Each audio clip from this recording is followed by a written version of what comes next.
ნახოთ სისტემაში როგორ სრულდება ხარჯის დადების გატარება. შესრულებული გვაქვს უკვე 1 მიღების გატარება და დავადოთ ახლა ამ საქონელს ხარჯი და ავუმატოთ გატარება, მივთითოთ სასაქონლო ანგარიში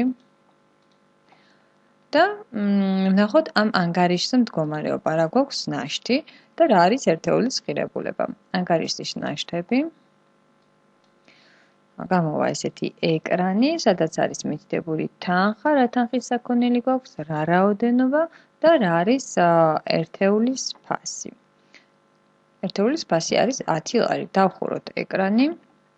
მივთითოთ ორგანიზაციის ანგარიში, რომელიც ფარავს ამ ხარჯს. თქვათ, ხარჯი გვაქვს 50 ლარი.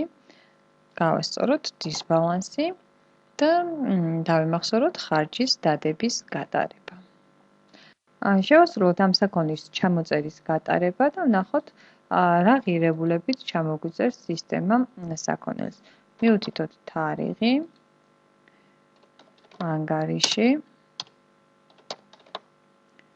16.10 და ვუთხრათ, რომ ჩამოვწეროთ თქვათ 1 ცალი საქონელი. სისტემამ საქონელი ჩამოგვიწერა 15 ლარად. გავიდეთ ნაშთების ეკრანზე და გადავამოწმოთ, როგორ შეიცვალა საქონლის ღირებულება ხარჯის დადების შემდეგ.